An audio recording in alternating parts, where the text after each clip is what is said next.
салом дӯстон, бозиҳои охирини даври гурӯҳии Лигаи Чемпионҳо баргузор шуданд. Бо ҳамин даври гурӯҳӣ ва қисмати баҳории мусобиқаи бонуфузи бошгоҳӣ ба анҷом расид. Он дастое ки дар қисмати баҳорӣ рақобатро дар Лигаи Чемпионҳо идома медиҳанд, маълум гаштанд. Пеш аз оғози ёфтани бозиҳои охирини мусобиқа, аллакай 13 даста аз 16 даста ки ба даври плей-офф баромаданд, маълум буданд. Дар ин видео охирин бозиҳои Лигаи Чемпионҳо ва марҳилаи гурӯҳии ин мусобиқаи бонуфустарини бошгоҳиро шарҳ дода таҳлил мекунем.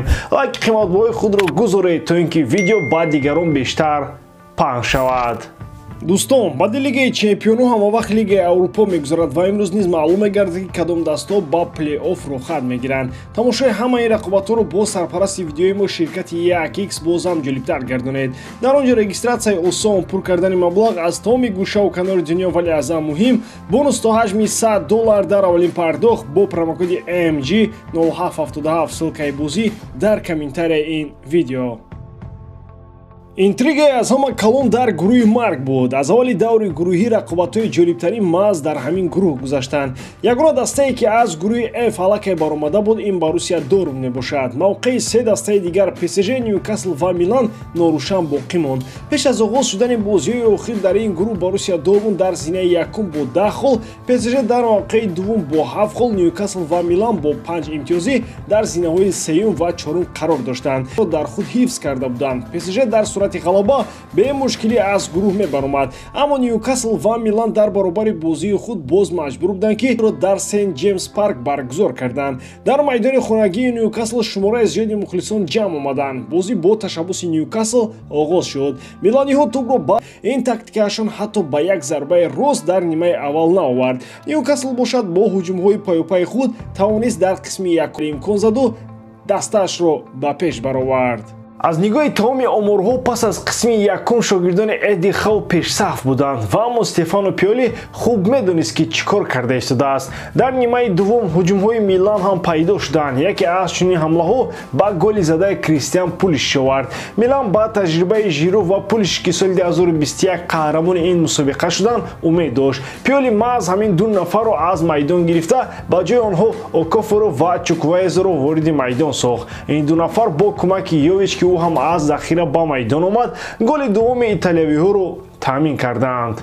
дар натиҷаи аксулҳамлаи олии Милан, Чуквуеза дар аввалин расиши худ ба тӯби ҳисобро 2-1 ба фоидаи расонириҳо кард. Кушна ва бозӣ бо ҳамин ҳисоб тамом шуд. Ҳама дарҳол натиҷаи бозии Боруссия Дортмунд ва PSG-ро диданд. Дар он бозӣ дастҳо аз аввал то охир бозии ҳуҷумкорона нишон доданд ва як голӣ ба дарвозаи ҳамдигар заданд. Ин натиҷа PSG-ро қонеъ мекард. Парижиҳо тавассути зинаи дуввум пас аз Боруссия Дортмунд аз ин гурӯҳ баромаданд. Милан рӯи худро дар Лигаи Аврупо идома медиҳад. Барои Ньюкасл мусобиқаҳои аврупоӣ барои ин мавсим тамом шудаанд. Таваҷҷӯҳи онҳо акнун ба чемпионати дохилӣ мешавад. Мо шоҳиди як шармандагии дигари Барселона шудем. Бале, каталониҳо аллакай аз гурӯҳ бо ишғоли зинаи аввал пеш аз муҳлат баромаданд, аммо барои мухлисон ва шодии онҳо ғалаба ба Антверпен дар кор буд. Бо назардошти бохти даста аз Жирона бояд ин рақобат таскини дили мухлисон мешуд, вале он баръакс зарбаи сахт барои тарафдорони Барселона шуд.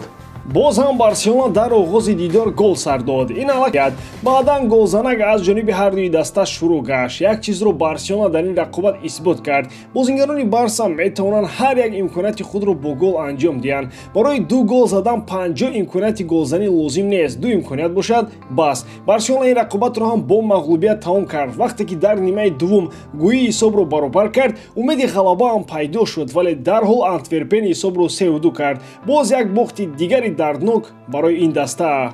Барселона танҳо бо шарофати ғалаба дар бозиҳои байнихудӣ бо Порто зинаи якумро гирифт. Дар бозии дигари ин гурӯҳ дастҳои Порто ва Шахтёри Донецк дарвозаи ҳамдигарро голборон карданд. Порто дар ин рақобат бо натиҷаи 5-3 дастболо шуд. Аз ҳама ҳодисаи муҳими ин бозӣ он шуд ки Пепеи 40 сола гол зад. Дар 40-солагӣ дар Лигаи Чемпионҳо гол задан мояи ифтихор аст. Порто ва Барса ба плей-оффи Лигаи Чемпионҳо, Шахтёр ба Лигаи Аврупо баромаданд. Атлетико дар гурӯҳи худ Латсиоро шикаст дода зинаи якумро аз худ кард. Ин бозӣ барои ҷои аввал буд. Латсио бо ишғоли мавқеи дуввум ба даври минбаъда баромад. Фейнор ҳарчанд аз Селтик шикаст ҳам хӯрда бошад, бо ҷои сеюм муборизаро дар Лигаи Аврупо идома медиҳад. Манчестер Сити 8 бозиро дар гурӯҳ бо 6 ғалаба ҷамъбаст кард. Бозии охирини гурӯҳӣ бо Цверна Звезда бо ҳисоби 3-2 ҷамъбаст шуд.